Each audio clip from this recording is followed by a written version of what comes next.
Yeah, Spider, let me hear you again. Test 1, 2, 3, Word, bro. 7. We're good. Is my dog just going nuts? My dog is totally going nuts. In the background. That's cool. Alright. Let's flip that back. Yeah, I'd like reframe everything since I'm working with a different resolution with OBS settings. Oh, after you changed codecs. Yeah. Alright. Let me tweet out stuff. Tweet. Yeah, we got a pretty healthy amount of news this week. Yeah. Yeah, and all the games. I mean, I'm excited for you to ask me about XQC. Oh, are you? Are you just jumping up at that? Oh, I'm excited. I'll leave that one to you then. No. You go Spider first because mine will be disappointing for the listeners. But okay. just go with Spider first. So, well, how do I feel like this is going to end in fuck that guy? It's pretty close without, pretty close. Well, Slambo, if it makes you feel any better, they are currently 0-2 in trials. Oh, trust me. I'll be bringing that up.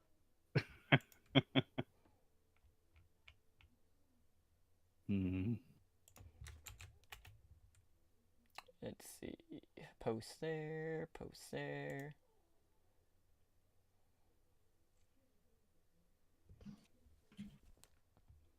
Yeah, man. I feel like I have to sneeze, but it's not happening. Welcome to. It's gonna be at the worst fucking time. I already know it's gonna happen. All right, so I will give you a heads up. My roommate will come home at some point, and you will have to abandon me. Just temporarily. Oh, okay. So I will probably type it in chat and then turn the camera off just in case. So. Okay. And mute, obviously. Okay. But hopefully it's not like right in the middle of my thesis for Dallas. A monologue, yeah. That would be good. Just like, oh, let me tell you all the reasons this game's gonna go the way it goes. Oh, my roommate's home. Dallas is gonna win. Yeah. Expert crumbs level analysis. Short and to the point. Alright. Let me check. Can you guys just talk so I can make sure the desktop audio isn't completely red? Okay. Oh yeah. Alright. Perfect.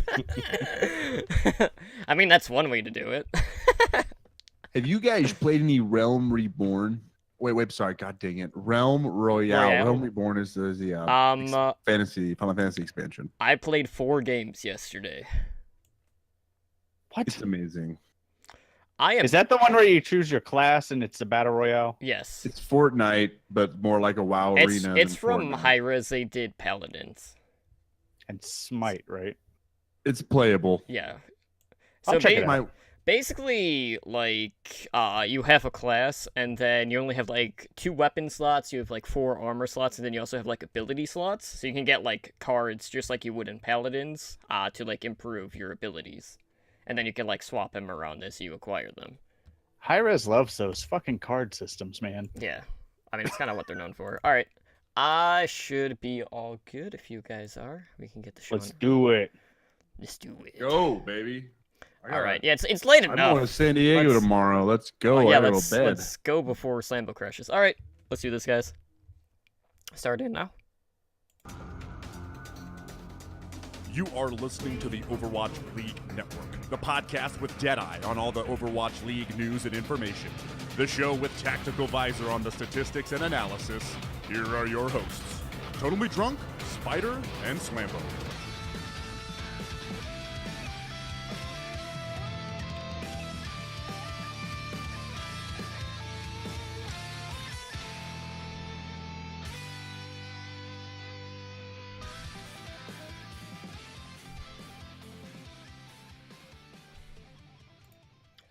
What is up, guys, and welcome back to Overwatch League Network, the podcast with data and all the latest Overwatch League news, information, and esports analysis. I am your host, Totally Drunk, and tonight on episode 37, we're going to go around the league discussing the latest Overwatch League news. We'll take a look back at Stage 4, Week 4, and let you know what matches and storylines to look out for in the final week of the regular season. But before we can get into the news and introduce you to my co-hosts, I just want to take a moment to thank everyone who is hanging out with us here tonight over in our live stream on Twitch, and thank all of our repeat listeners. Of course, as always, I do have a few friends with me to help break everything down. Up first, looking for the Dynasty to really make a miracle run to qualify for the top 6 is my soulmate, Slambo. Slambo, I know you're a little bit down and out in regards to one gold and black team, so you know, it was a good season for the Knights. Unfortunately, they did come up empty-handed in the Stanley Cup overall. But outside of that, how are you doing tonight, brother?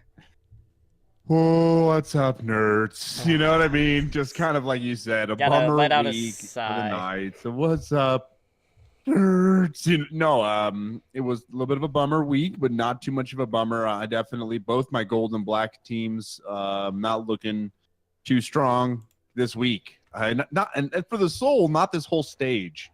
And they've just kind of like sputtered at this point. And not only do they need like a perfect 2 games to come up this week, they need a lot of other things to fall in their favor. So it's going to be a tall order for the Dynasty. However, I'm still a fan, still only rocking my colors for the team. And I got to say, on a personal note, I'm headed to San Diego tomorrow for vacation. It's just a little week in San Diego, so looking forward to that. And we'll be able to watch some Overwatch driving home Friday. It'll be nice. And I don't know. I'm excited to talk about what happened in week 4, and we kind of are heading into the end of season 1. This is weird. We were just kind of reminiscing before the show, but wow, like we're almost done. With season one. It's a really crazy thing about it, because it's like when we go into this week, it's like, well, we have like so much on the line. We find out who's going to play in the stage playoffs, and then we got to look at the bigger picture. We got end of season playoffs coming up in July, which we'll definitely be talking about. So really a lot on the line, and for some teams, like it goes in both occasions. For some teams, you know, they might have a shot at stage playoffs. Maybe not so much end of season playoffs, just due to poor performances throughout the first 3 stages. But also joining us tonight is my other co-host, the one who will be very soon be trying to battle his way through those Plat Promised Lands every Friday night. That is Spider. Spider, how are you doing tonight? Doing good, man. I did a little warm-up stream to get going, and like you said, I grinded out a gold. So grind out a gold is officially canceled. I'm in the Plat Promised Lands. Mm-hmm. That's all I'll say about that with that tone. But other than that, it's a great week. And, you know, week 4 was the week where we got to see a lot of shakeups. We got to see one really talented Korean team sandbag and pull off a win. And then we got to see the other 2 Korean teams kind of play, I guess. Sorry, I had to pick on Seoul a little bit there. They looked a little rough. And London, you know, why don't I save this for later? We have a lot to talk about. But let's just get into it, man. Just give us the first news piece. Absolutely. So, you know, we've actually had quite a bit going on, not only around Overwatch League, but also, you know, a few areas where Overwatch League players are involved, like the Overwatch World Cup, and to an extent, even like Contenders Trials, which we will get into. But first, let's start out with a roster update, and this one comes out from the Shanghai Dragons. So the Shanghai Dragons and Flex Tank MG have decided to part ways. So MG started the season as a Dragon, started off tank. He had played in every match throughout the first 2 stages. And, you know, that playtime went down the toilet as soon as the Dragons brought in Gaguri. So the last matchup we saw MG in was Stage 3, Week 1, which was against the LA Valiant, where he played 2 of the maps in that series. He ended up, like, splitting 2 of the 4 maps with Gaguri in that case. And really, like, kind of looking back at the Dragons, at least early on, one of the few things that looked promising at the time for the Dragons was when they were running triple tank. Now, that being said, you know, we didn't get a lot of good looks at the Dragons overall throughout the season, but early on, like, MG's Roadhog seemed to be one of the spotlights of the Dragons at the time. So, knowing that his playtime wasn't coming back, I'm not too surprised to see MG leaving the organization, and I don't know what necessarily that's going to mean for his future. I don't know if that means he's going to be staying within the league or maybe going to a contender team or anything like that. But all in all, I want to get your guys' thoughts on his overall play from what we had seen throughout the first couple of stages. Well, I'll start with saying I'm not surprised he's gone either, just because of Gaguri. And, you say his Roadhog was the bright spot, but it was like a dim half-lit light bulb. It was the only spot. Because, statistically, when he played in the first, 2 stages and then the one game he played in stage 3, he was the worst diva in the league statistically. He was the second worst Roadhog in the league statistically, which, there wasn't a whole lot of Roadhog play, but, so I don't know what his future is going to be. He could end up on a contenders team in China. He also has admitted to dipping his toe into PUBG, but only in the off hours, as he says. But we do know that is a pretty big esports. I was going to say, what off hours with the Dragons, but anyway, exactly. Is it? It is a pretty big esport. Overseas, okay, overseas. Yeah, I'm glad you specified that. Was the point I was getting to before Slambo kind of dipped his toe in. Wicked is gonna hate me for questioning. Is it? I already know she's gonna be DMing me later.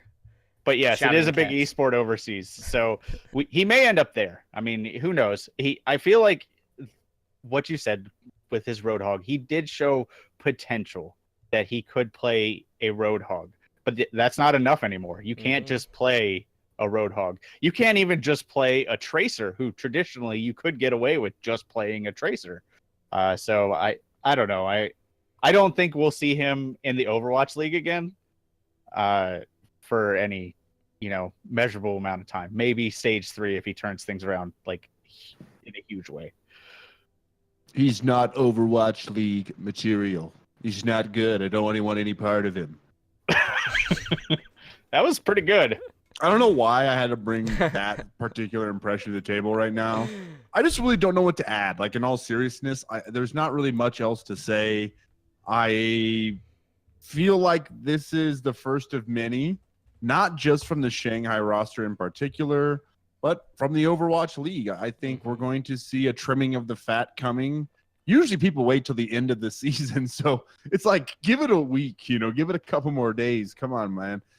But I understand, also the circumstances for them, and it just made sense. But it's just, that's all. I just feel like there's not really much else to add.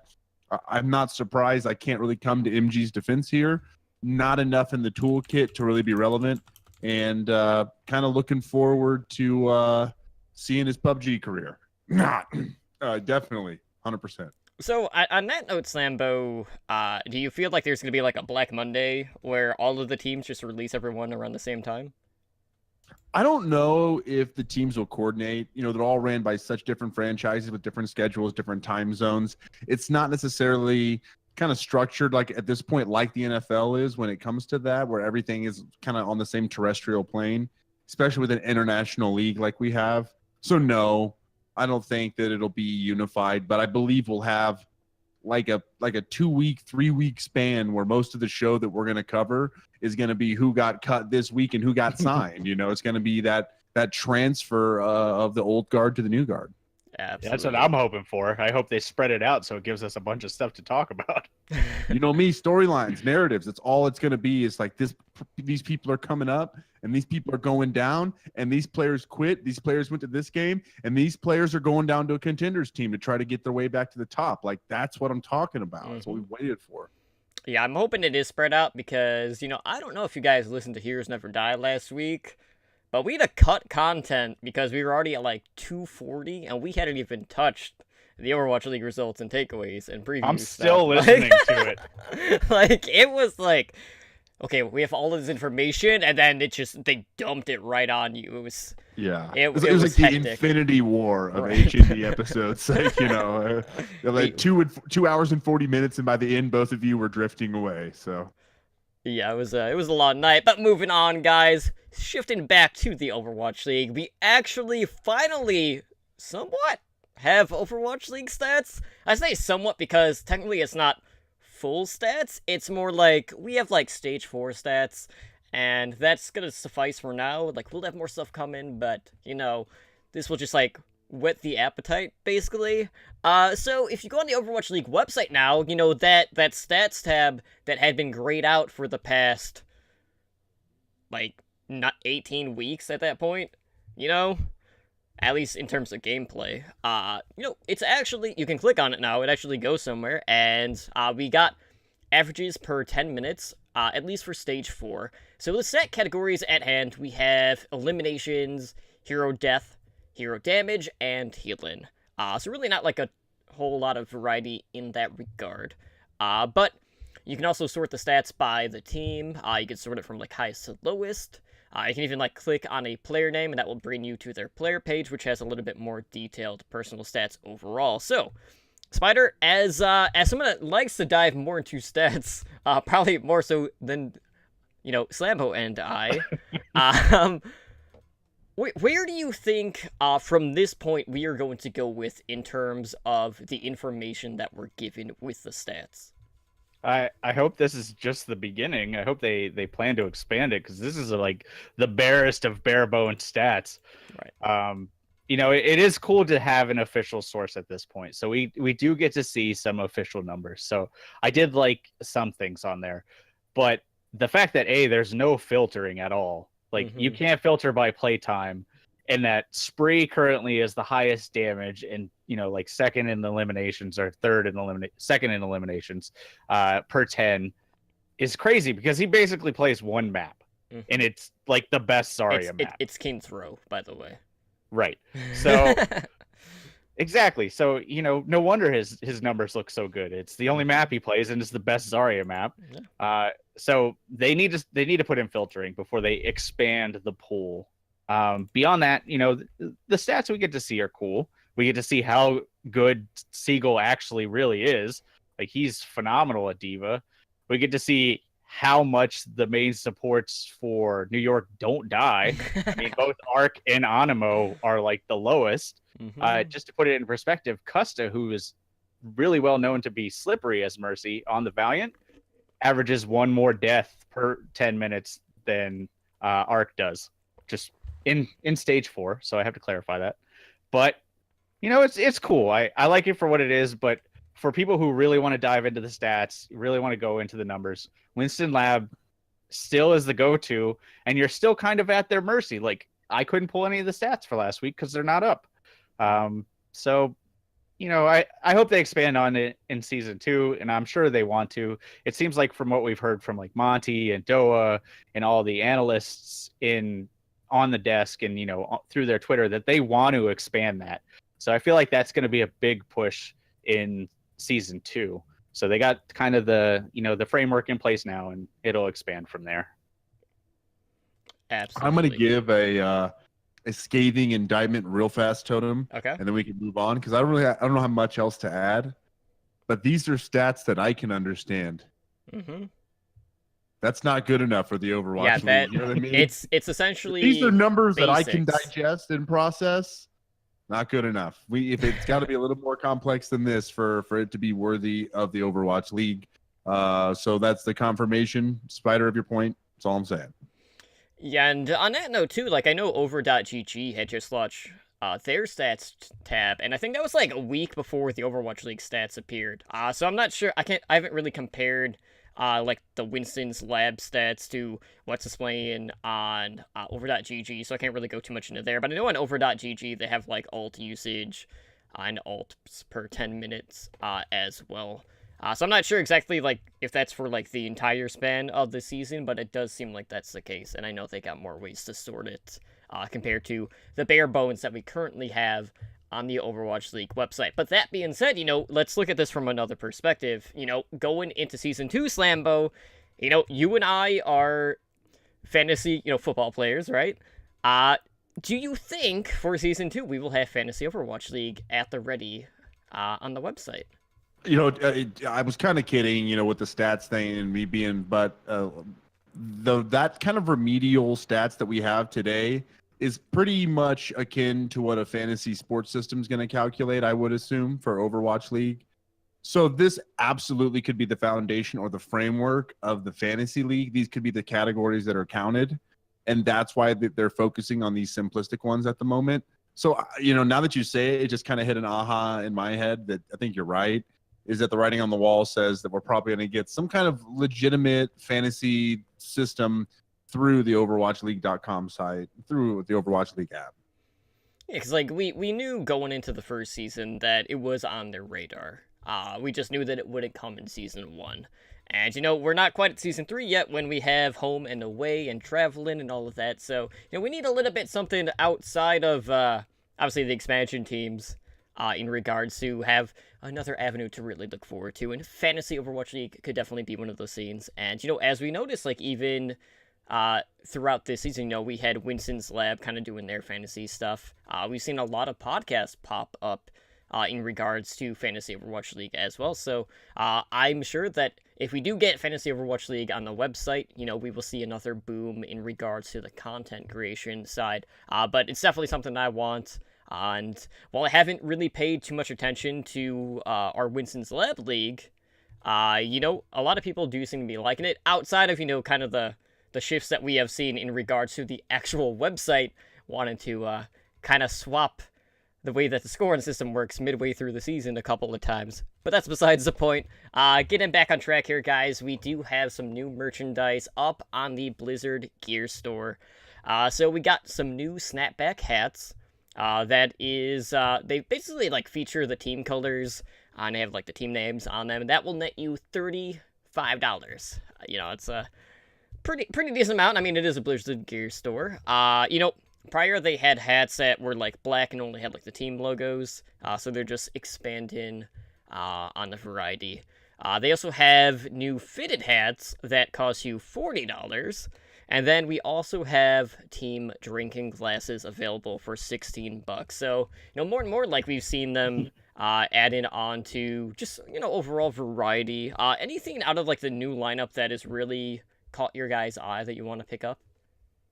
I don't know if it's new, but I was kind of digging that performance jacket for the fuel. I like the color scheme, and I like hats, so I'll probably pick up a fitted hat at some point. So, but you know me, I'll buy something eventually. I'm gonna buy some New York Excelsior stuff just so I can burn it. Ouch. Hashtag at the Blevins. This is a bitter soul fan for you. In all seriousness, I don't think, but like in particular, there's nothing that like jumps out right now that I was like, I need to buy this. But for my little brother, who's a Gladiators fan, the Gladiator snapback is probably the coolest of all the snapbacks. That purple just really pops off. And for some reason, with their logo on the side, it just looks like a really cool hat. So I think I may have to grab that for him as a present, even though I just ordered his custom computer yesterday. Oh, and the Overwatch League Dynasty joggers. Believe it or not, I'm in the market for I need a new pair of joggers, and those are fantastic. Awesome. All right, well, moving on, guys. Let's talk about something that did happen this past week, and that is that the LA Valiant secured their playoff bye by clinching the Pacific Division. So we saw them beat Houston Outlaws to clinch that spot. And for finishing atop the Pacific Division, that puts them straight into the end of season semifinals. And with that guarantees them a 6-figure prize purse. So, a lot of money on the line at stake in the season playoffs. And, right now, Valiant are definitely streaking. They are the best team throughout Stage 4. They're currently undefeated. They're 8-0 going into this final week. And, overall, like, they are second behind the New York Excelsior. I mean, everyone's technically second to New York because, they've been number 1 all season long. But really, like, the Valiant this stage have been really surprised. For a while, we'd always kind of thought, like, okay, this is a pretty good team overall, but, like, they lacked the longevity of, like, a playoff team. And now, like, the tides have definitely turned in their favor, and, a lot can be said about momentum going into playoffs, but, you know, we kind of saw what happened to Boston, right? Like, are you guys worried at all in regards to maybe something similar happened to the LA Valiant? Yes. I as good as they're doing, I don't know, there's just something about them that I still can't put my finger on. It's just like they win, but it's so, I don't know, like mediocre. Like they are not a flashy team, I think is the best way I could say it. They win through just skill and fundamentals. Like there isn't a pine, there isn't, you know, even when Soon pops off, it's like once a match and it's, you know, here or there. But I think what changed in stage 4 that really gave them the edge was Space and Custa really like cemented their place into the team. So Space is ridiculously versatile, and he fits into that roster so well that he can basically play any type of tank and fit into it. And then you have Custa in the back line who brings a level of communication that I think they really needed, because I feel like that was their problem prior to this. Right. So I don't know. I still don't think, like, at this point, the question is for every single team entering the playoffs, can you beat New York? Like, that's what it's going to come down to. Mm-hmm. It doesn't matter, you know, can you get past the semifinals, you know, because they get the bye. Can you win your next match after the bye? Doesn't really matter. It's, can you beat New York? And right now, I don't think they can beat New York, because in their game against New York sandbagged the hell out of that game. There's no way. Do not say those. Oh my god. We are going to have the Google searches spike another 5,000% now, Oh Spider. my Jeez. God, don't say All right. those words. New York did not play to their best ability. My man. Man, good point. Good point. The best of their ability that game. Good point. Good point. Because they have already secured their playoff spot. So, Triggered. If you had to put a percentage on how much they actually gave, where exactly would you go with that? First map, I would probably say like 80. Every map after that, it wouldn't be above 50. Like, I would probably put it at 50 max. So, I mean, when you are such a talented sniper as Pine, and you try the same move 3 times in a row and it doesn't work, you know they're not really trying, because after the second time, his teammates would have said, "Stop doing that." What, I'm just going for the Reddit play.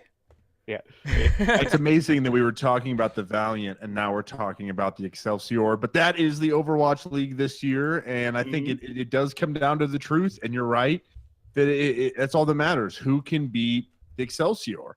The Valiant is in the category of one of the teams that has one of the best chances to do it. I'm not saying that they are the best, but they have right now the momentum and the roster that potentially could. But then after I saw them play each other, I lost a lot of that faith. Mm-hmm. And I understand people are like, well, they won. And I know that New York wasn't at full capacity, but it's still just, it was beyond that. It just felt like it was a psychological thing, that they were scraping and clawing at like the half effort, you know, of the NYXL. So psychologically, you have to feel broken. Like, that took everything we had to scrape out a win. What's it going to feel like when it's playoffs in their full strength? They're going to have such a psychological advantage, New York will, going into that matchup, that I think that the Valiant, unfortunately, again, a good chance, but probably not the team to do it either. So, man, I'm sad. Here's my point too: is then the playoffs are going to be played on 1.24. We're almost 100% sure that's what they're going to play on. New York Excelsior, through all their versatility, have one of the best Hanzos in the league. Like, and that patch is just going to make Libero stronger. Like, it's hard not, you know. I will end it with this: New York, baggers of sand. Regardless, like, this is a huge win for Valiant. I don't care like how much New York gave or didn't give, and the fact that it's, you know, securing that much money for them already is a huge deal. I'm just curious to see whether or not they can actually keep the momentum, at least in the stage playoffs. It is worth noting that there is going to be a little bit of a break before, you know, the end of season playoffs. So a lot of prep time that can be done. And, let's say if you are the Valiant, chances are, like, if you're going to be prepping for any team, it'll be New York in this case. But moving on, guys, let's talk a little bit about the expansion for Season 2. So, we kind of hinted at some of the locations that we're kind of, like, looking at in regards to where, maybe we might see an expansion team for Season 2. And one that we really didn't discuss a whole lot was Australia. So one of the areas that's kind of been getting looked at is Melbourne. And, the hope is, like, maybe, we could get, like, a homegrown talent for Australia in for the second season. And Nate Answer did confirm that, Australia is definitely on the radar. He says that our focus is really in expansion in Europe and throughout the Asia Pacific, of which Australia and New Zealand is a part. Now, we haven't really looked at, that Asia Pacific region a whole lot on this specific show. We have quite a bit on the back cap overall, but, one of those big names that all of us are probably familiar with in regards to that region is Blank Esports. This is the team that had represented Australia in the Overwatch World Cup. So, like, do you guys feel like you would draw from something that's familiar, or do you maybe, like, look at contenders to, like, maybe say, like, Sydney Drop Bears, who would won it last season, maybe Masterminds GC? Like, where do you think, like, they'll go from in regards to here? Because we've seen different approaches when it comes to building teams, but is there, like, a core roster out there that you think would be the best fit if they are going homegrown? I don't think so. I think you got to, in that region, you have to look at all your options. Blank Esports is a good place to start, but look at the contenders teams, look at ladder. I mean, you never know what you're going to find. You just need someone that's capable of discerning talent and then pulling from there. I think Melbourne's a great area. It's a pretty heavy invested city in esports. It's up there with like Stockholm and Paris at this point. I mean, they have leagues running out of there for multiple esports. They have a lot of talent in there. They have a lot of investors there that are interested in it. So it makes sense in pretty much every sense. I mean, I don't know. I feel like this is I'm going to counter your argument, Spider, and say that this is a region, or in particular Australia. This is the market where you go full home team. You go full grown Aussie boys. And you guys remember that World Cup environment, that I feel like that's the answer for those fans. It's just regardless win, lose, or draw, especially if we're going to be in our home stadiums by 2020, you put a good Australian team, they're going to beat Shanghai. They're not going to be the worst team in the league. You put them in here, and even if they're not the best, you're going to get a really nice home kind of field advantage for them. It's going to be a really loyal crowd. It's going to sell very well throughout the island of Australia and probably New Zealand as well. I don't know. I feel like that's the play from a marketing perspective. If you want to win, though, definitely the worst move to go with. Probably should shop out and build the best roster you can with no international borders of any kind. Yeah, because, I mean, kind of, like, looking back, Blink Esports always did pretty well. In regards to, like, the World Cup, they didn't do too bad. They still won in their group stage. But, they did struggle quite a bit afterwards. But, my major concern is, well, I hope Sleepy Bear doesn't abandon us as soulmates, because I don't know what I would do at that point. But speaking of the World Cup, guys, we do have some updates in regards to the United States World Cup team. So, a few updates. So, basically, the Team USA coach, Aero, aka the coach of the Dallas Fuel, the better Dallas Fuel, not Kai Dallas Fuel, announced that the team will be hosting tryouts for the World Cup team. So, obviously, they're looking for the best homegrown options within the highest level of competition. So they're looking at Overwatch League and Overwatch Contenders. So they've invited 25 players, and they've split them onto 4 different teams, all of which are named after the presidents that are depicted on Mount Rushmore. So they're going to be evaluating these players based on mechanical skill, team play, communication, their attitude, things like that. And, initially, like, Aero tweeted out something about a tournament, and basically Twitter blew up, and by Twitter I mean Kai. You know, it was basically Kai, and then like this whole shitstorm. Put your phone down.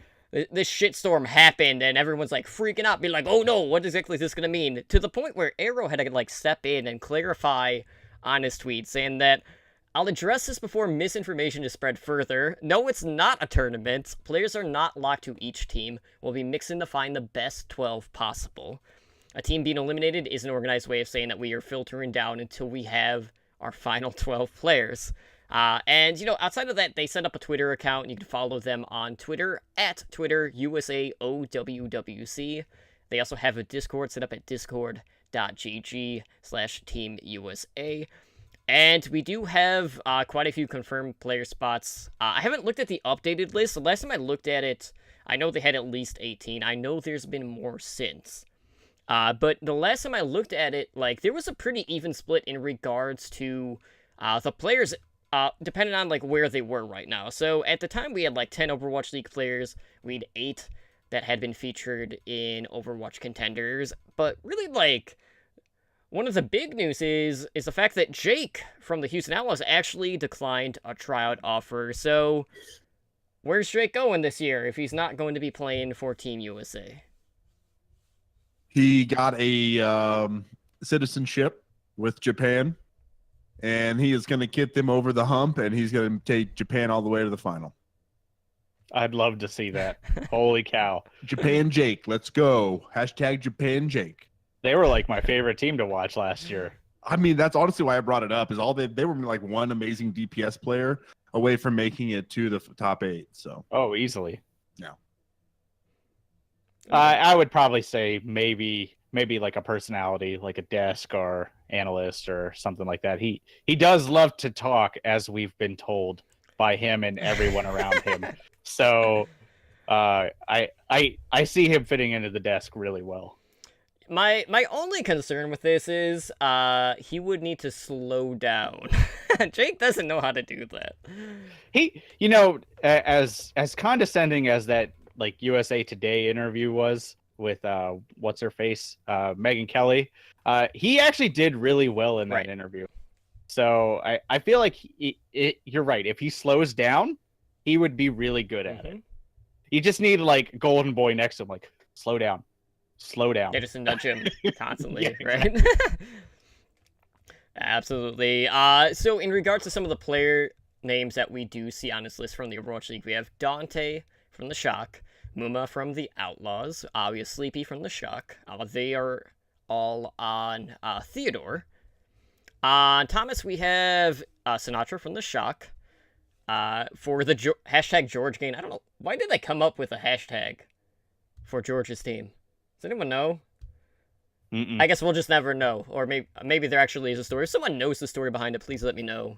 But for George Gain, we have Hydration from the Gladiators, Baby Bay from the Shock, Super from the Shock, Cool Matt from the Outlaws, and Raucous from the Outlaws. And then for Abraham, we have Silk Thread. And yeah, Silk Thread's like the only one in the Overwatch League on that team. It's a bunch of tier 2 talent from Contenders. But all in all, like, are there any like big names, whether it's, you know, Overwatch League specific or out of Contenders, that you feel like are missing out of the trial list? Not really. There were some players that were in like the maybe category that would kind of filled in those blanks for me. But not really. I feel like they hit a majority of the people I would have thought would be in there. I'm disappointed. Sorry. No, I just feel like not really sure. I'm sitting here trying to think and try to pull something out of a magic hat. But there's a lot of names on the list that I didn't expect to be on the list. So it's hard for me to think of people that were snubbed or missing out. When there's a lot of people on here, I'm kind of going, really? Okay, you know, so yeah, that's all. So I apologize. But I was just trying to really think about something and a player I'm missing, but I can't. I do like all the players that they selected and some of the maybes. I do have some bad news, though. Kefri was confirmed to not be in, so we may as well pack it up. Like, just give the trophy to Korea this time. Dang, man. Dang. Yeah. But really, like, can you imagine? Just imagine this. Okay, A team of okay, let me close my eyes. All right, go on. Super, Space, Seagull, Silk Thread, Sleepy, and then the ruin the S is Elk. Like, imagine that team for a second. Okay.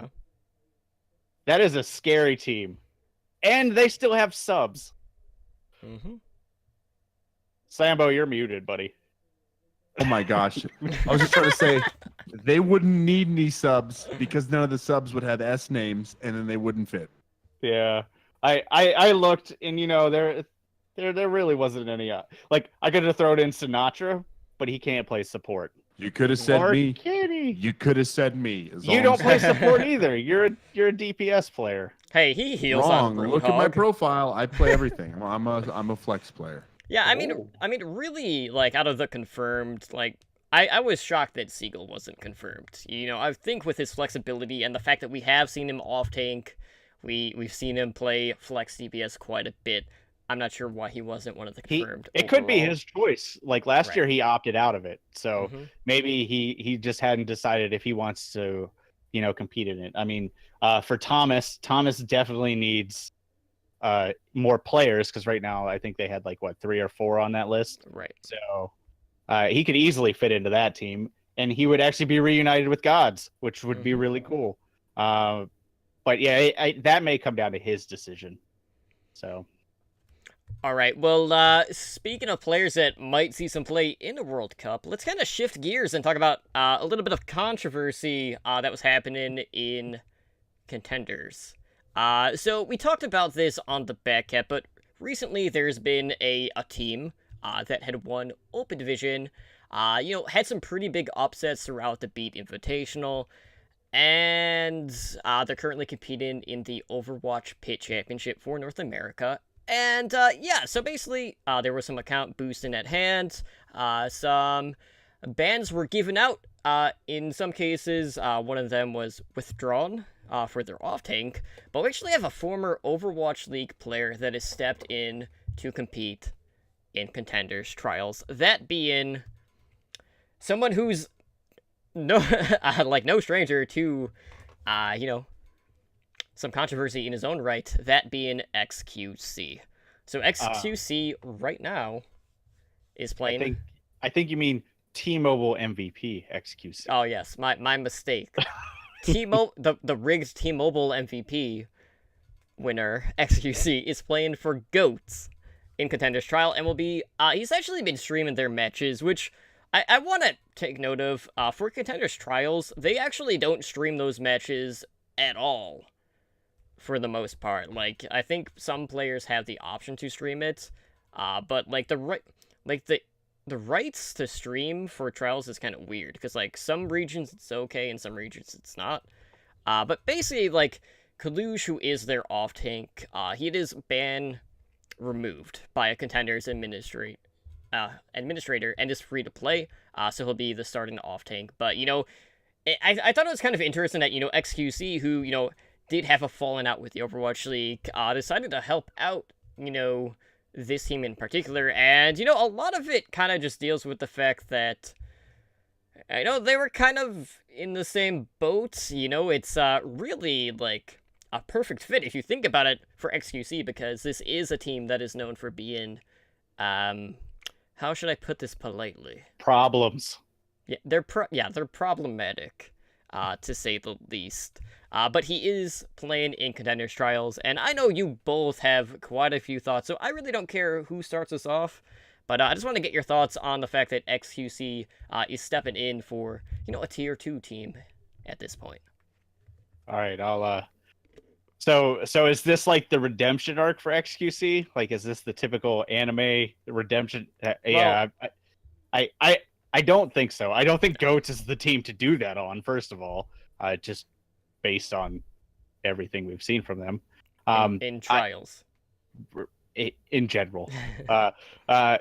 But I will say I do like that he is streaming these matches, because this gives a lot of people insight to how high level Overwatch is played, with comms and everything from that person's perspective. And we haven't really gotten that as an unfiltered look. Like, we've gotten the little the little, peaks here and there where they show the comms on Overwatch League, and there have been stuff on Overwatch League that they have shown that the teams are really mad that they showed, because so the fact that XQC is just streaming all of it is cool. That being said, outside of that, whatever. I mean, I'm not. Yeah, I've made my feelings on XQC shown. I've shown my feelings on goats, so I'm gonna stop before I start being really mean. Slambo. I want to show. I'm going to give a little transparency to all the listeners at home. Tell them you asked for the show. You said, "Hey, I think about maybe talking about this tonight on the show. How do you guys feel about that?" I said, "That's fine. That's fine." And I said we could talk about it. That doesn't mean that I have to. I'm officially boycotting XQC Talk. I refuse to say anything about it other than his name that I just said to start the boycott. I don't care. I'm over it until he shows me. I'm sick of all the chances and the start of the arc. I want to see the end of the arc. Show me some growth. Show me that he's not a toxic bomb on any team he joins. By the way, good team to join, right? Already a bit dysfunctional.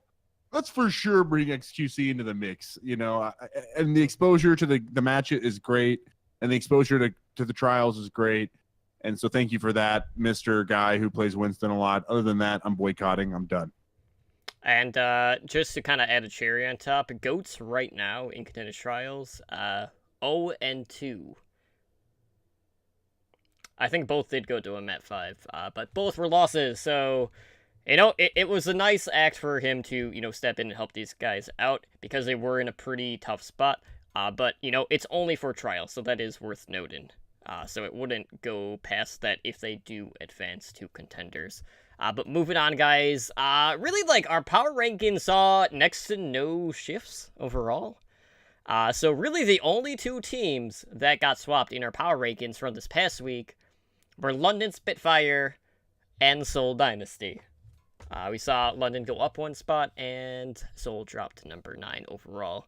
Otherwise, exactly the same. And I think, this is really, the only week where we didn't have, 4 to 7 teams moving throughout this entire season. So, it really just shows you that things have kind of situated at this point overall going into this final week of the regular season. But that being said, guys, let's go ahead and talk about the week that was in Overwatch League with our main discussion. So let's start with the matches that we did see. So looking back on Wednesday, we saw the Boston Uprising finally get a win in the column for this stage, defeating Seoul Dynasty 3-1. We saw the Florida Mayhem defeat the Shanghai Dragons 3-2. And what was it the highest viewed game this week? I didn't really look at the I know viewership. It was the highest viewed game of the night. I don't know absolutely. It was definitely up there. We'll check more on that later. But we also saw the Houston Outlaws defeat the Dallas Fuel 3-1. On Thursday, which was a very low-scoring game, we saw the LA Valiant defeat London Spitfire 2-1. We saw the LA Gliders defeat New York Excelsior 3-2, in which that was a reverse sweep. And, New York Excelsior finally lost 2 games in the stage with an asterisk. Baggers of sand. Yeah, baggers of sand, as people keep saying. Still a huge win regardless, because, a win over New York does not come that often. And then we also saw Philadelphia Fusion defeat the San Francisco Shock 2-1. On Friday, we got a couple of 4-0s. We saw Boston Uprising 4-0 Shanghai Dragons, the Dallas Fuel 4-0 the Florida Mayhem, and the Philadelphia Fusion reverse swept the Seoul Dynasty 3-2. And then to cap off the week, another reverse sweep for the Gladiators as they beat London Spitfire 3-2. We saw the New York Excelsior defeat San Francisco Shock 2-1, and the LA Valiant 4-0'd the Houston Outlaws. So, let's talk about that Mayhem and Dragons game. So, I honestly didn't write a whole ton of notes for my takeaways, but what I did notice is throughout this match, one, I was doing a podcast at the time because this was on during Heroes Never Die when we were recording. I kept looking over and seeing the score, and I'm like, my God, this could actually be the night. Yeah. I kept looking back.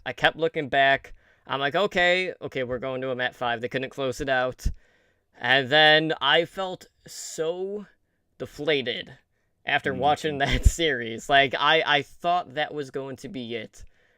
But Shanghai, they reached out, they grabbed my heart, and then they yanked it, and then, they stomped on it. Yeah, it was disappointing. I was actually watching, I forget what we were watching. We were watching a movie or something, but I had it on the computer, so I would occasionally glance up and I'm like, oh, holy crap, are they going to do this? They're going to do it. They're going to do it. And then they took it to a map 5. I was like, okay, they have a chance. And then they lost that first round. I was like, oh man, this is going to be tough. But then they turned it around the second round. I was like, they got it. They're going to ride the momentum and they're going to do it. They're going to beat Florida. And then they just then they collapsed. just let Logix go uncontested the entire freaking map.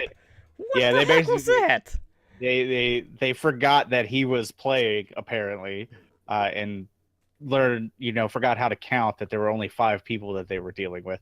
But yeah, it was heartbreaking. Like I wanted Shanghai to win so bad, and not just because I picked them in the pick'ems. I was like, this is their chance. This is their moment.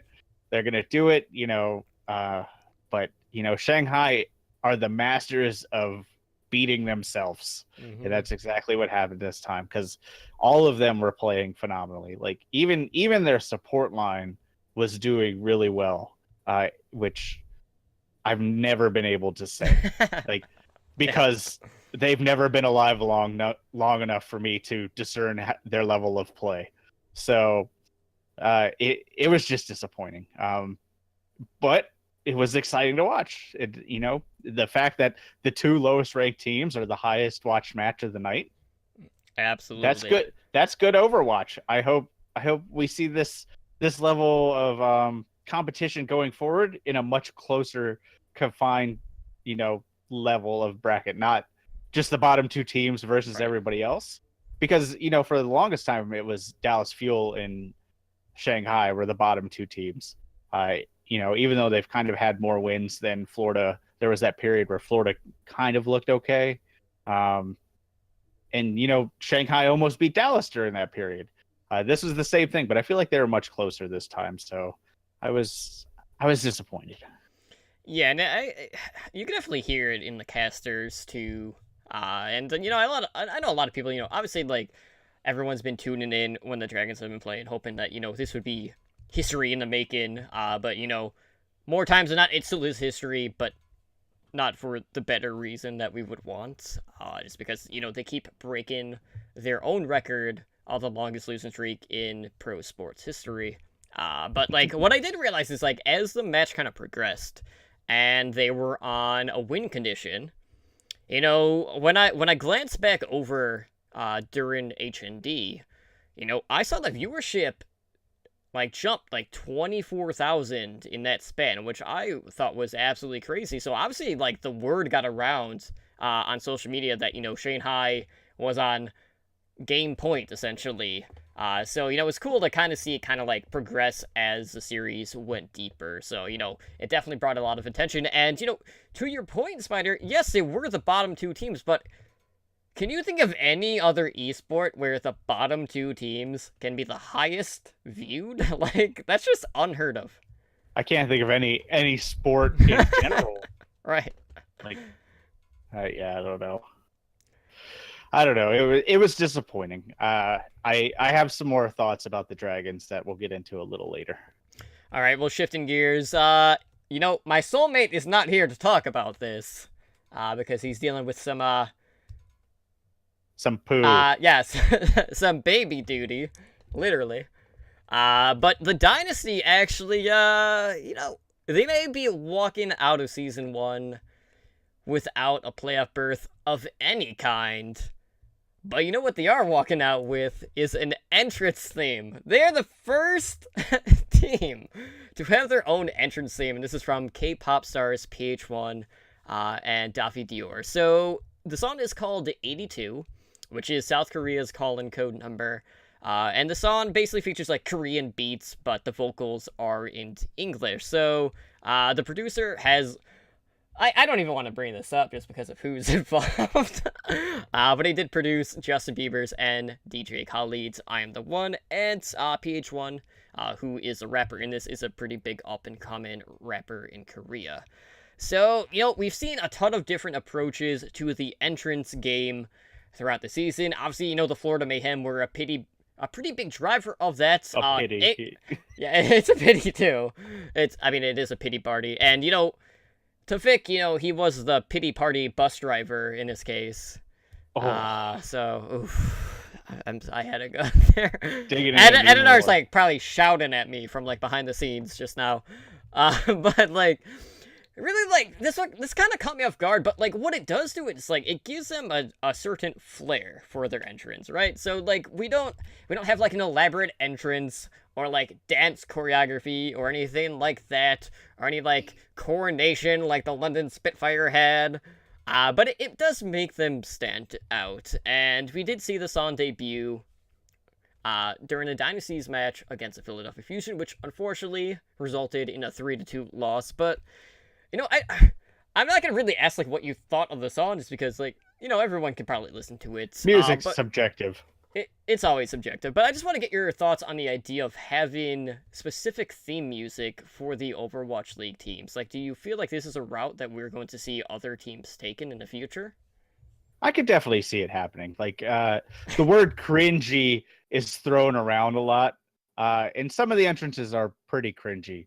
But I actually think this is pretty cool. I think it gives the team its own flair. A lot of professional athletes like football players, baseball players, all those have entrance musics. Mm-hmm. So it's not unheard of. So I actually liked the song.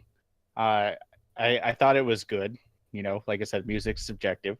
It's not something I would probably listen to on repeat, but I did initially like throw my headphones out the window when I listened to it. This is awful. But overall, I liked it. I think it fits Seoul. I think it fits, kind of their demeanor. Just everything looked pretty good for me all around. So I can see other teams kind of coming up with this. I just hope that they kind of commission their own music, kind of like how this was. Mm-hmm. I feel like it might get a little cheesy if they start going like the commercial mainstream music route, like that some of the other sports go, and you hear the same song over and over again because that's the current hot song and stuff like that. So as long as they commission their own music, I'm cool with it.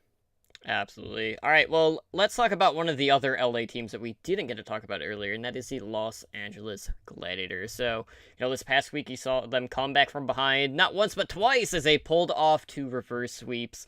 And I have to say, like, my favorite moment throughout the entire week across all of Overwatch was a post-game interview with Fisher after their game with London. So basically, like, the gist of it is, Zoe was asking Fisher about, the London Spitfire, and, if, like, the match still brought, like, a certain animosity in regards to facing his former team. And he basically just calls out London, asking if they regret it now, after they had gotten rid of him. And I died laughing. Like, I was just on the floor at that point. But, like, this is what I like to see. Like, he's breathing the juice in that regard. And, like, I love when we get this, like, friendly banter. It is trash talk, but it wasn't done, like, in a, like, resentment type, way of doing it. And I just thought it was, like, the perfect way to cap off that series. And, obviously, we've seen 2 completely different trajectories in regards to the 2 teams. We saw Fisher go to the Gladiators, and that's basically been history. Like, the Gladiators are a completely different team with Fisher on the lineup. And then, obviously, like, London, they started great in Stage 1. Stage 2, 3, and 4, not so much. But they did look a little bit better, which we will talk about here in just a moment. But, like, we've seen the Gladiators go through a lot of different, like, stages. We've seen some, like, kind of wonky control compositions with Shaz on the Tracer at times. Running one of their DPS on Lucio because they needed one. And, Shaz was the only Tracer player at the time.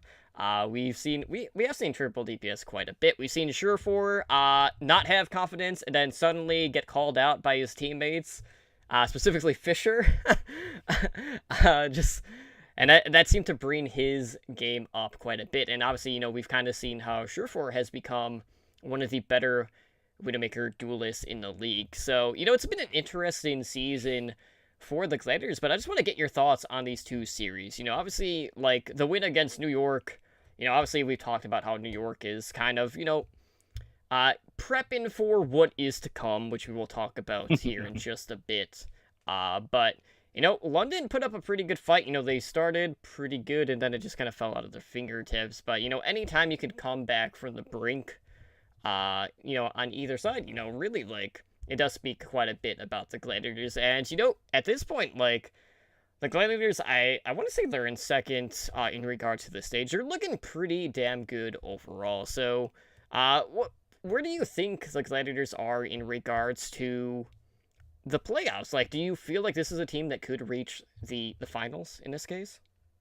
Definitely. I have more faith in the Gladiators right now than I do with the Valiant, just because of what we've seen recently and their ability to keep the mental fortitude and pull these reverse sweeps around. Fisher is my second in line for MVP for the league. For me, it's still Jonak. I was going to say, like, who else could it be? Yeah, exactly. Who's better than Fisher? Nobody, except for maybe Jonak. But they play different spots, so it doesn't matter. Reverse sweeps are hard enough on their own, but to do it twice in a 1 week is, phenomenal. Like the amount of mental pressure that put on the team has to be crazy. And the fact that it was London the second time around, Fisher was like trying his hardest not to let that happen. And you could see it in his play. Like there was one point on Oasis where he jumped away as Winston, and then he said, you know what, screw it. Mm-hmm. And he jumped back in, Primal Rage, and then just locked them all in a corner, almost single-handedly. Like, he had a little bit of support from his support players, but he was the playmaker in the second half of that series, as he has been. And his banter at the end was funny. It has come out that the translator took a little bit of liberty with it. Like, his official translation was, whoever was in charge of letting me go is probably regretting it, and the translator kind of spun it and pointed in London's face, which is pretty funny because London then responded on their subreddit like, no, we're not, like, as friendly banter, but it just came off so badly that like that post got like downvoted to like Florida Mayhem pity party bus levels. But yeah, I feel like Gladiators right now have the best chance to make a run at New York. That being said, I still don't think they can beat New York, but I feel like they have the possibility. Like, I would entertain that possibility. Whereas the Valiant, I don't know, there's something about the Valiant. It's like the battle of the LA teams. Well, no, but Spider, it goes back to remember what I said is that like Valiant has that psychological monkey on their back now, especially not being able to break through that barrier. So you look at the Gladiators and they have the true Rocky underdog opportunity here where they don't have that pressure. There's no one expects them to win. No one expects them to be close. They expect it to be a drubbing when they come across New York. So I don't know. I just feel like for me, that is why they have a better chance than the Valiant does. And I mean, you got to be mentally tough to do reverse sweeps, and to do two, that is a challenge. It's wearing to deal with one in a week in particular, not just two. And Surefour, I mean, playing at a level that I think is kind of underappreciated. I think we had such a high expectation for Surefour when this whole thing kicked off, but it was more of like that social expectation. We enjoyed watching him. We wanted him to do well, but I think all of us kind of deep down knew he wasn't going to be one of the best DPS players. But sure enough, I mean, according to the stats, remedial as they are, he is still like in the top 20, as far as individual performers go for, kills per 10 minutes. And I just feel like that's something that is really helping the Gladiators on this run right now. And he's going to be a big component about winning some of those one-on-one matchups or winning those Widow duels against Pine in particular. And he's going to need to have one of his on-fire games when they meet up. But they have a shot, Spider, to your point. I just hope during these playoffs that we see a good amount of watch point Gibraltar, because I can tell you, like, I watch some of the games with my daughter, and she like lights up whenever she sees Doomfist because he's just jumping around. Same reason she likes Winston, but like watching hydration on that Doomfist is like a clinic. Like teams just do not know what to do with him. I mean, there were multiple times during that London game that he would jump in and he would kill both their supports, and sure, he would die, but even the caster said, you're going to take that trade every single time. Right. Like every single time. And he did it like 3 times in a row before they finally figured out what to do with him. So they are exciting to watch. I guess is their biggest difference between the Valiant is one, they have that pop off potential, which you're going to need against a team like New York, because you never know when Pine's going to pop up or, stuff like that. Whereas the Gladiators have 2 players that can do that. They have Surefour and they have Hydration that have that possibility. And they still have Fisher, which we've been talking about this whole time. So I am firmly on the Gladiators train for the playoffs. Absolutely. And I mean, really not too much else to note in regards to that. But moving on, we have seen 2 of these teams that have kind of been on hard times start to, pick up the pace just a little bit in regards to the Boston Uprising and the London Spitfire. So, we saw a little bit of signs of life for both of these teams. And, obviously it's, a little bit too little too late in regards to the current stage playoffs, but, these teams are both still looking good in regards to the end of season playoffs. Now, that being said, Spitfire have not had the best time running against the Brigitte meta. Brigitte for them has looked both good and bad at spots, but, we have seen them kind of, like, revert back to dive. So, kind of, like, looking ahead, there is something to note that Contenders, that starts in July, which is, the same time when these season playoffs are starting, are played on 1.24, aka the current live patch. So, good chance we'll see Hanzo 2.0 for the season playoffs, which, probably explains why we've been seeing so much double sniper out of a certain top-ranked team in the Overwatch League. Because why else would they keep running it? Baggers of sand. It's pretty effective. They just want to get Libero a little bit more comfortable on it. Hanzo, because it's coming. The Hanzo meta is coming. So you best watch out. I don't dread it. It's fun to watch. I will admit, as little fun as I thought he is to play against, and he is to play for me, it is a very fun meta to watch. So, as from an entertainment perspective, which I harp on a lot, I shouldn't complain. Absolutely. But kind of looking at these teams, like, obviously, like, we didn't want them to kind of go into these end of season playoffs kind of limping, because for a long time, like, it looked like they were going to get in by, like, the skin of their teeth. Obviously, London being in second place for quite some time was in a little bit better of a position, but Boston really wasn't. But, Boston did clinch their playoff spot. Spitfire currently have not. But they have such a, like, huge map differential that, they're pretty safe in regards to getting either the 4th, the 5th, or the 6th slot overall. But looking at the season playoffs, what are you guys expecting to see from these teams that have been a little bit lost in regards to the current stage?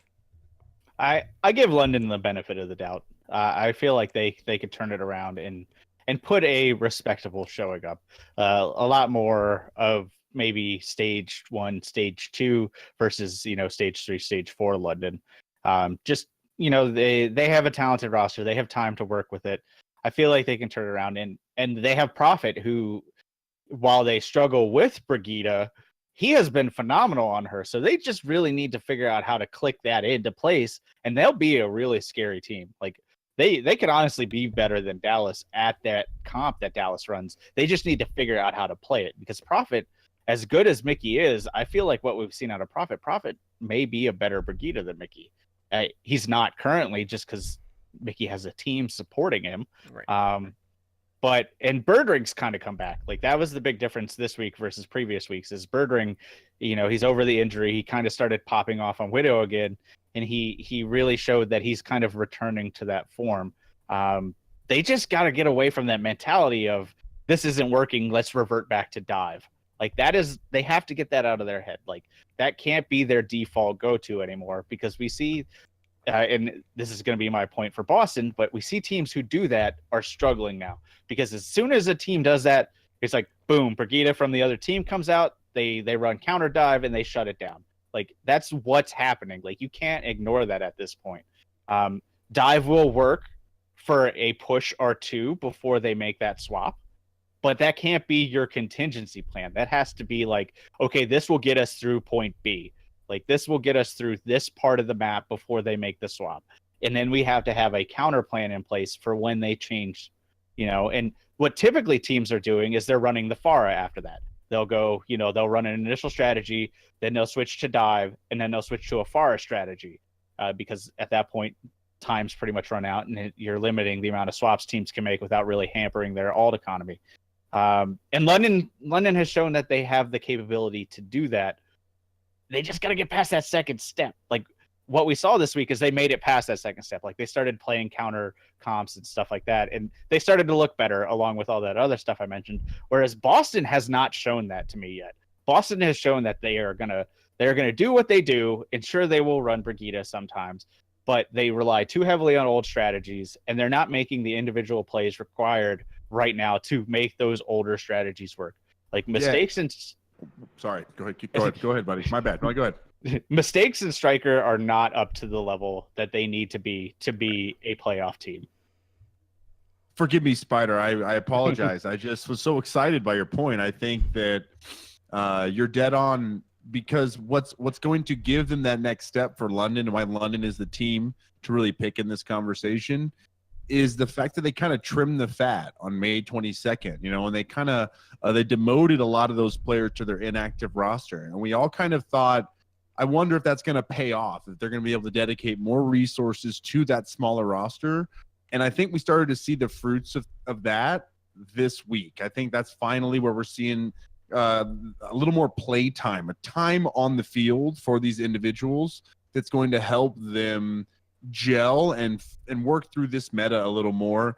And then also, Spider, that's the only thing that I really wanted to say about Boston, is it just goes back to these old tendencies, these old habits, and you can't right now with Brigitte on the field. It's just it's a different time, and it's shocking that at points they're spending even 60 seconds too long, an ultimate cycle too long on the dive when they needed to change. That is what's hurting them right now. They need to identify, okay, we need to swap off this right now, no matter what the ultimate cost is, to try to get some momentum back in the middle of the map, middle of a match. That's all. So I agree with you on both points. And yeah, I guess we both answer your question, Totem. London. Absolutely. Yeah, I mean, Boston has just been in so much of a free fall. And, for a while, like, it was Spitfire that were tail spinning for quite some time. But at least now they seem to be back on path, at least. So we'll kind of see how they progress from here. But I'm excited about Spitfire. It's been quite a bit of time since we've had really a lot to talk about in regards to their performances, outside of, like, just being a little bit let down with some of the performances by their DPS when we have seen them do just so much better in the past. But moving on, let's talk about the season playoffs and what is at stake in this current week. It's a big week. We have teams that are on the bubble, not only for the season playoffs, but the stage playoffs as well. So let's start by talking about who is currently in the playoffs and who is on like the brink, basically. Like, who is in the hunt for the season playoffs. So right now, guys, there are only 3 teams that are currently in the season playoffs. So we got New York, that is the top record overall, first in the Atlantic Division. The LA Valiant, with their win this past week, finishing first in the Pacific. And then the third team is a team that we had just talked about, the Boston Uprising. So they're in third overall. And if you look at our power rankings, guys, Boston is in 10th. Like, none of us are feeling super confident with this team after they had a breakout stage in Stage 3. And, you know, I thought that it might do a little bit better, knowing that they were harboring all of those support players and we were entering a 303 meta. Didn't happen. But that's another point. So, in regards to who is in a running right now, wow, you really wanted that to happen. I wanted. I didn't care that much, but wow. Well, I mean, like after like the stage that they had, like I wanted like at least like 6-4. Like that's what I was hoping for, and we obviously didn't get anywhere near that. Or at least 5-5. Right, just a break even would have been good. But no. But the teams that are still looking to secure their spot, so we have the London Spitfire, currently 23-15. There are 3 teams with that record right now, but they have the best map differential. Spitfire have a +31 differential, and if we look at the week ahead, they face the Florida Mayhem, so that's a win. pretty much. I mean, Mayhem will be driving their pity party bus, and it'll probably break down along the way. And then we have... Mayhem have 2 more wins than New York has losses. Continue. I like that point. And then their other match is against the Fusion. So, win condition for the London Spitfire. Win 1 of 2. That's all they need to do. Beat the Mayhem, and they're in. You know, they can claim the 3rd seed if they win out, and Boston drops one of their 2 matches. And really, like, even if the Spitfire drop both of their games, you know, if a loss by the Outlaws or the Dynasty happened, that would ensure a playoff spot. So, looking pretty damn good for London. You know, it's pretty much a done deal at this point. So, they're in. I mean, I don't see a situation where they're not making it. Also, at 23-15, we have the LA Gladiators. You know, this is a team that we're all feeling pretty confident in. Their map differential is +18. And they are going up against the Shanghai Dragons and the Seoul Dynasty. So, to secure a spot, all they need to do, guys, win a game. And they face Shanghai up first, so... You know, Totem, as a Seoul Dynasty fan, it's a bit depressing that I look at the Gladiator schedule and say, that's probably one of the easiest for the teams. Wow, that's sad that I have to... Excuse me, I have to admit that. That is super sad. Yeah, we, as soulmates, we need these teams to lose out and for us to win out, on top of being able to get a better map differential. And then when I see someone face the Dragons right now, it's like a gut punch. It is a gut punch. How great of a story would that be, though? That the Dragons only rack up 1 win, and it eliminates someone from the playoffs. Like, I think that, I mean, we've been begging for that story all season. I'm tired of it. I'm not going to reach for that one, Spider. I'm over it. No, not happening. That would be phenomenal, though. Like, Dragons would instantly be the #1 team in, like, Twitch bits easily. Almost just a meme for, like, you know, all the rest of the offseason is just that meme. But, right. You know, hey, doesn't matter. 1-1. We won 1 game. Doesn't matter. We won. Yeah. Yeah, and then looking at the Philadelphia Fusion, who also have a 23-15 record, +18 map differential. They're facing the Outlaws and the Spitfire. So again, like the other 23-15 teams, they just need to pick up 1 win to secure their playoff spot.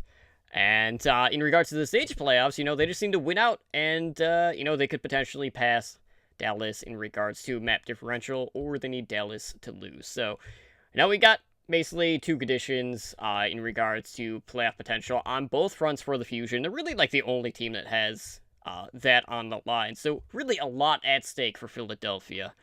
But, you know, for Houston and Seoul, things are not looking great. So both of these teams are 21-17.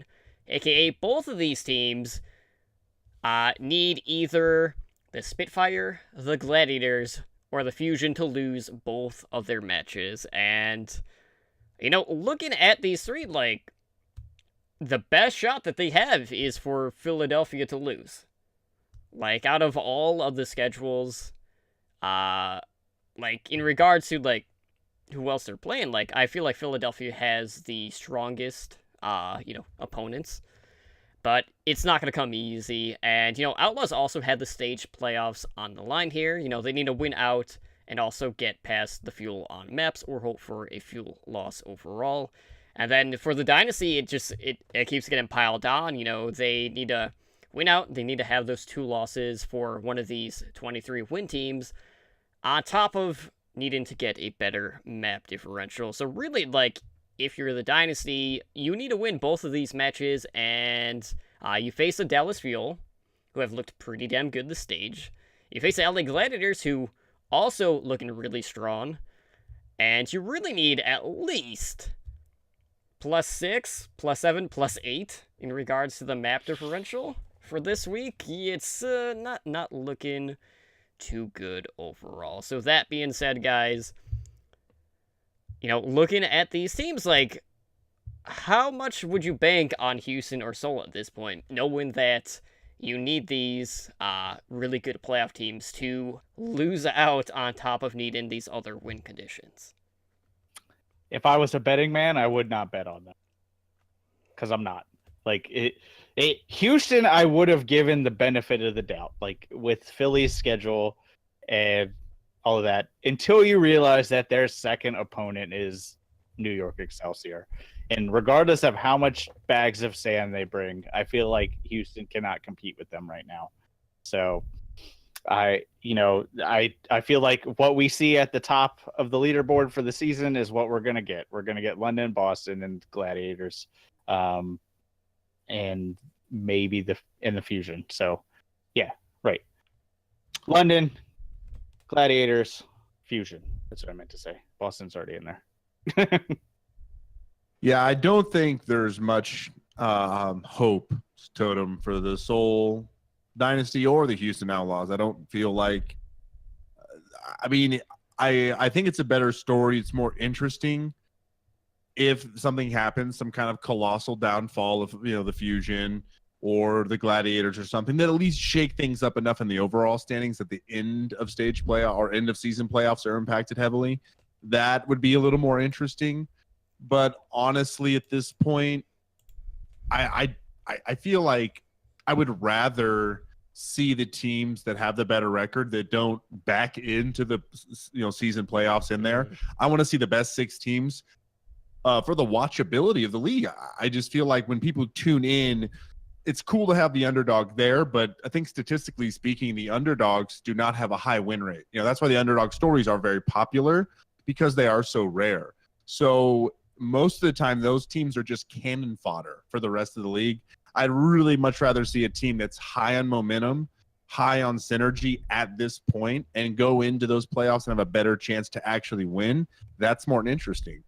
So anyway, I get both sides of it, but just for Houston and Seoul, I'm not going to make any claims like I'm going to eat a can of dog food like that one dum-dum did. But I will say that neither of these teams will be in the end of season playoffs at this point. Even though Houston might make it to the stage 4 finals, but still, that doesn't matter. Look at the stage 3 playoffs. Look how that turned out. Mm-hmm. So you had the 2 LA teams go in against New York and Boston, and they basically just got ran over. Like those weren't even competitive games. Like, you don't want to see that in the season playoffs. You want to see teams duke it out. Now, there is a bye, for the top 2 teams. So that kind of eliminates that a little bit, you would hope. But I think Slambo's dead on with this. I think, you don't want to see teams backslide in. And, Seoul is kind of riding off of their earlier success, because recently they've struggled. Right. Houston has kind of been mediocre all season. So it's just kind of like, sure, they can get in. It's possible, but they wouldn't really make a big difference if they end up against like the Gladiators or somebody like that. You just feel like they would lose outright. So I'm 100% on board with that. Yeah, and Outlaws for me, I love watching that team play, but like there's teams where they look like a top 4 team in the league, and then there's weeks where you're just questioning like what exactly is going on with this team. Like there's just so much inconsistency with them overall that it's it makes it at times really kind of hard to like kind of watch them play, just not knowing exactly what to expect. But all in all, like, I know like it's a long shot for them to make it, and then on top of that, you face Fusion and the Excelsior, but like kind of going back to your guys' point, like you want to see the best of the best compete, and not have someone kind of like sneak their way in. Like for me, like looking at all of the teams that are at 23 wins, I want the Fusion to make it. I want to see Carpe, just popping off on LAN during those playoffs, because that's really when he steps up, and really like. Carpe to me is like one of the best players for sure overall, and I love watching him play. But we also That's have how we do it in Philly. yeah. But I do like the fact that Sambo kind of dropped what could potentially be the name of the Shanghai Dragons like biopic. Cannon fodder to the rest of the Overwatch League. That's pretty spot on. Oh. Ooh, bird. But let's talk about the stage playoffs. Obviously, season playoffs are also really important, but we do have money on the line this stage as well. So right now, the Dallas Fuel are in 4th place, right? We got a lot of teams that are on the bubble that are also tied with the Dallas Fuel, and this is really where things get interesting. So Philadelphia Fusion are 5-3. They have a +4 map differential. Not that great. The Houston Outlaws are also 5-3 with a +3 map differential. And then kind of like looking on the outside, we have the San Francisco Shock, who are 4-4, who have a +5 map differential. So, across the board, like the map differentials are not that spectacular despite having a winning record. And, this one really could shake out a lot of different ways in regards to the stage play. So let's talk about some of the marquee matches for the week. So on Wednesday, one of the big ones at 6 p.m. Pacific time, we have the LA Valiant going up against the San Francisco Shock. So, kind of like bringing it back to what Spider was saying, like the Valiant at times look like they're a spectacular team, but I feel like so much of this relies on both of their DPS popping off. And I don't know if I could really rely on soon to pop off on a Widowmaker. There are times where he looks great, and there's times where he's just kind of an afterthought, which I hate to say it because, my love for Rogue has been stated multiple times. But, I feel like right now the Shock are in a good spot. I feel like they have a pretty good understanding of the current meta. But I still feel like they haven't quite pieced it all together. Yes, what they do, they've run pretty well. Architect has been playing a little bit of Genji when he can, which has looked absolutely spectacular. And, Sleepy's really started to come into his own lately. But all in all, like, I feel like the Valiant are going to ride this one out. I think they're going to get the win overall. But when it comes down to it, I'm looking at Space and I'm looking at Super. And between the two, Space has been the standout player for me. I think the Valiant should win this from their front line. And I think they'll take it 3-1 overall. But, for the Fuel, like, the Fuel currently have the 4th spot, and they're trying to hang on to that. And one of the teams that they do face, which this could potentially eliminate them, is the Seoul Dynasty. So that is that Wednesday at 8 p.m. Pacific time. So, Spider, you wanted this one. So the last, like, this is the teams that opened up open at night, basically, in regards to the close-in match, and this is the most viewed match since then, obviously, because all eyes were on the Overwatch League at that point. What are you expecting to see this late into the season from these two teams, knowing that Dallas's 4th spot for the playoffs, this stage is on the line? It's going to be an interesting game. Just to give you some background, Seoul has beaten Dallas the previous 3 times that they've played them. But like I say before everything, those were very different teams and very different metas. The biggest point to that I can throw out is Seagull has only played 1 map against Seoul, and they actually won that map. So just so you know, it was the Junkertown that went to like 12, time banks or whatever it was that first night. Wasn't it like 8-7? It was something like that. It was crazy. Yeah, it was nuts. So so we've talked about Seoul's struggles, but the big point I'm going to showcase for this is up front. Like they've struggled at the tank line, almost mirroring basically what Dallas went through earlier in the seasons. Like they've tried other players on the tank line, and right now, they can't default to dive, so Miro's kind of struggling. So they've been playing Kuki more since Ryu Jae-hong is back on support now. Thank the Lord. But Kuki has shown that he is serviceable as Reinhardt, and I feel like he's going to have trouble with OG, just because OG has been playing like super aggressive with Mickey's Brigida, and I feel like Seoul traditionally has problems with aggression. So the fact that they're having trouble up front is going to make that even worse. So what this is going to do, I'm not counting Seoul out, because Seoul definitely has that clutch potential, and that clutch potential is going to rest on Fleta. And as we saw last week with Dallas's game against Houston, they crumble when they're up against a Widowmaker that can make shots. Like when Linkster was hitting those shots, Dallas didn't have an answer for it. Like they defaulted to their Brigida comp, and they could not get in there and do what they needed to do. So they have an opportunity, but it's going to rest 100% on Fleta. Honestly, Munchkin and Wakid are almost a non-factor for me. Like neither one of them this stage has really inspired any confidence in me. Wakid is playing a decent Brigida, but Seoul has shown that they'd rather not run the Brigida comp unless they really have to do it, or if there are certain maps. That being said, they do dodge Dallas's Hanamura map, which Dallas has been almost unstoppable on Hanamura. But Seoul has also had problems on Blizzard World, whereas that's another one of Dallas's better maps. Just the strategy with Arrow, which I'm actually planning on doing a video this week to break down their defensive strategy on Blizzard World. And hopefully I get some good shots out of this game Wednesday night for that. But honestly, like, Dallas has their problems too. We talked about versatility, and Dallas, while they have versatility, they don't show it too often. They default to that Brigida comp.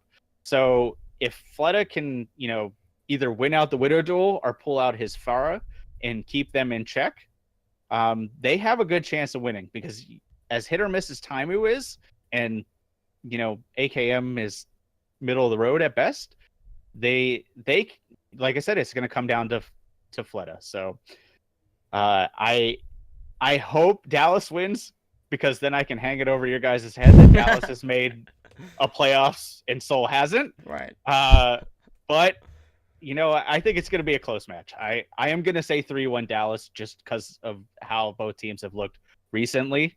But I fully expect this to definitely be a lot closer than people think it's going to be. All right, and I'm sure we'll never hear the end of it if Dallas wins. But moving on, moving on to Thursday, this one definitely has the potential to have some pretty big fireworks, and this is at 4 p.m. Pacific time when the Houston Outlaws go up against the Philadelphia Fusion. So again, Philly is one of those teams right now that are a bubble team for the Stage 4 playoffs. They are looking to secure their spot at the end of season playoffs.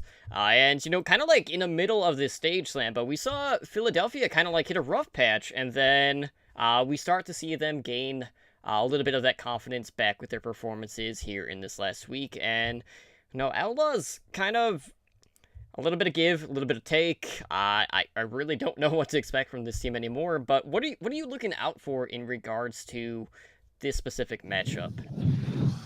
I think you nailed it earlier when you said there's so much at stake for Philadelphia. It's both season playoffs and stage playoffs at stake, so that they have a lot on their plate right now.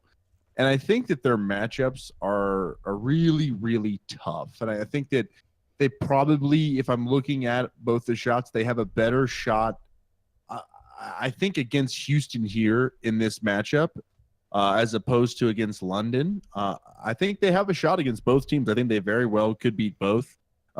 Philadelphia kind of having their back against the wall and really needing this win a little bit more than Houston does. Houston needs both wins and a lot more to happen. And I just don't think they're going to beat New York either. So, not much hope in that regard. The problem, I think, for Houston this stage, and something I would expect to watch out for, is that both Linkster and Jake are in the top 20 in deaths per 10 minutes. So it's clearly possibly a positioning issue that they're running into that is causing them to kind of have a little bit of higher deaths than most of the league on average.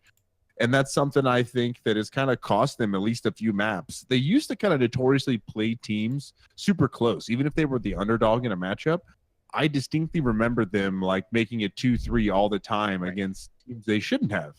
And so they seem to have lost a little bit of that competitiveness. But in a situation like this with a narrative heading the way it is for Philadelphia, Houston has a huge opportunity to play spoiler, and that's kind of something that they've been pretty good at too. So I don't know. And Houston still has a shot at the Stage 4 finals. There's still money on the table for them. So, I think they'll be kind of, depending on how Dallas does, will really dictate their motivation going throughout the week. So they have a lot to play for as well. It's not over. And the last thing that I wanted to say is something that really I need to focus on here for Philadelphia is the fact that they're so momentum based. They kind of were an afterthought in Stage 1, and then they emerged in Stage 2, and it really just impressed us and became a powerhouse within the league. And then you're right, Totem, they struggled. They had this dark period, if you will. But now they're having that same kind of reemergence. It very much reminds me of that rhythm and synergy from Stage 2. And what a good time to do it, as we head into the playoffs. So I wouldn't be surprised if they win both their games against Houston and London, even though they have so much psychological pressure on them. I just think that this team's in the best place possible to do something special. So let's see it happen. Yeah, absolutely. And kind of like looking at the other side of the spectrum too, like when you look at the Fusion lineup this week, like if we're talking about upset potential, just overall, like really like either one of these games, you could see a loss come into the Fusion as well. So like that really heats up like kind of like the Stage 4 playoff picture, knowing that like, either one of these teams, Outlaws, who's the other one? Or Spitfire in this case, could pull off the win and really shake it up where they could potentially fall out of the stage playoffs in this case. But definitely... Okay. Sorry, real quick, Totem. I'm sorry. One last thing before we move on. I know we're almost done. But I wanted to throw in also for Philadelphia, they better watch out and not play Fraggy. That's going to be one of their secrets to success because he is first in deaths per minute in the entire Stage 4. So just throwing that out there. Let's keep Fraggy on the bench. All right, moving on. Sorry, buddy. Go ahead. Yeah, never go full Fraggy. That's the biggest takeaway, I guess. All right, but we are getting to the point where we should probably get the heck out of Dodge. So let's go ahead and close out the show tonight, guys. If you would like to help out the show, one of the best ways to do that, hell, even one of the easiest and quickest ways to do that is to go leave us a review over on iTunes. Any sort of feedback or constructive criticism is always welcomed. It'll offer us insight on how to make for a better listening experience for you. And, with that being said, obviously we're kind of like wrapping up the season soon. We probably see some shifts to the format in regards to how we handle things, so stay tuned in regards to that. We do have a lot of stuff going on. Obviously, we have Overwatch Recall, which is our podcast directory that focuses on basically just Overwatch content, whether it's Overwatch, Overwatch League, Path to Pro. You can find it over on our website at owlnshow.com/OWRecall and also on Twitter at OWRecall. And, Rose shouted us out earlier today because, he was looking at our weekly listing and he noticed, there were over, half of a dozen podcasts that he didn't have in the realm maintenance one. So we got to help him out on that front, which is really cool. So he gave us a special shout out. So, hopefully at some point, maybe we can get Ro on either on our show or on OW Recall at some point. But we do have community events, guys. We got 2 coming up. We have our game night. That is Saturday, June 23rd at 7 p.m. Pacific time.